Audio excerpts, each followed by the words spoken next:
How are you doing physiologically?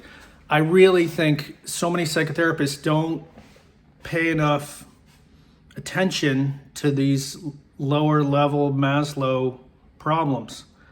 Like if you're in pain every day, chronically, it's going to be hard to your relationship's going to be hard. It's going to be hard to love.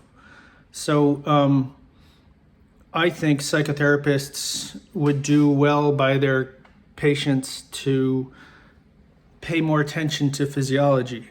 I'm biased toward that as being very important in a person's healing, in a person's self-actualization. So I like to hear about what is a client doing to, or if they're open to improving their physiology, what does that look like for them? Are they attending to that? I mean, it's potentially 80% of a person's happiness is if their body's feeling okay. Socially, how are they doing? Do they need to increase that? How are they doing in their relationship or their relationships, their family? These are the things that science tells us happiness or contentment is built on. The people who live the longest on this planet have often have their social thing dialed. So I don't ignore those very fundamentally important truths, physiology and social. And once that is dealt with, further up the Maslow chain we go, the pyramid we go, what does self-actualization look like for my client? What were they doing when they were just a little kid that they're really into? Did they need more of that in their life? They say like what you're doing when you're 8 years old is the thing you love to do. Is there trauma? Is there an addiction? And are there multiple traumas? So when we get to this part in the psychotherapy process, it might be trauma work. And when I do trauma work with clients, it's often this gradual process of, we start at the bottom of the hierarchy working on income and physiology, but all along there's potentially this trauma. Most people have some kind of trauma. And so the way we deal with it is several techniques. So the one go-to that seems to be the thing I'm most comfortable with clients, and I do most often, is reimagining various scenarios from the past. So reimagining from a distance. So if there is some PTSD, or if there is an addiction from unresolved traumas, unintegrated traumas, then a little distance is needed. The subconscious mind isn't convinced that time has passed necessarily. And so we do the work we discuss this first. What are we going to do? I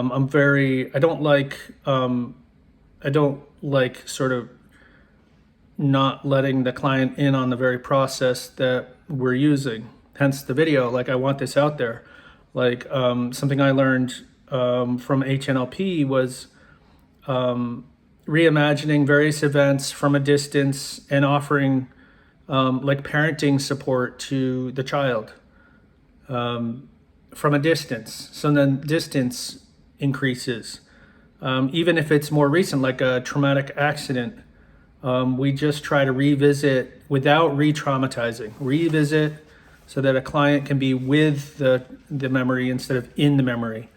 And once that is unlocked, then healing can begin. And this also includes a fair amount of bilateral stimulation and what's called brain spotting.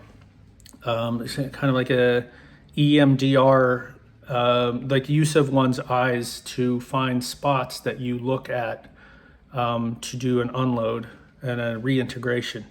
So I've done a bunch of this with clients, this reimagining and this brain spotting / EMDR type work. Because with trauma unresolved and unintegrated, there's going to be a recurrent pattern in a person's life of problems in their relationships. Maybe it's attachment problems. That's a kind of trauma too. This like long trauma from childhood if there's attachment problems. So becoming consciously aware of it is like first and foremost, from what I believe, becoming aware of how attachment might have been an issue for a person, like if they were neglected or overindulged as a child. Like these things can have effects on their current outlook and their relationships and their ability to go up the chain and live a fulfilling life. So it's trauma integration, it's attachment work, it's know thyself, and at the base of all of it is like getting the physiology and the social corrected or bettered. And so I like to think of myself as sort of a catalyst rather than knowing what a person's answer is. So anyway, hopefully this gives you an idea of what I'm like to work with. I'm doing a lot of talking here. I try to tone that down in the session. It's me listening and then chiming in. And we just embrace some awkward silences here and there, and that's like part of the psychotherapy. There's not a lot of that. There is some. It just we navigate that. There's a lot of good that can come out of this. Anyway, so that's me in a nutshell. If you're interested in working with me, there should be links below. Just follow the dots, follow the clicks, and I'll have a phone number you can call or a link on this website. You can email me or call, and we can be in touch. All right, thanks.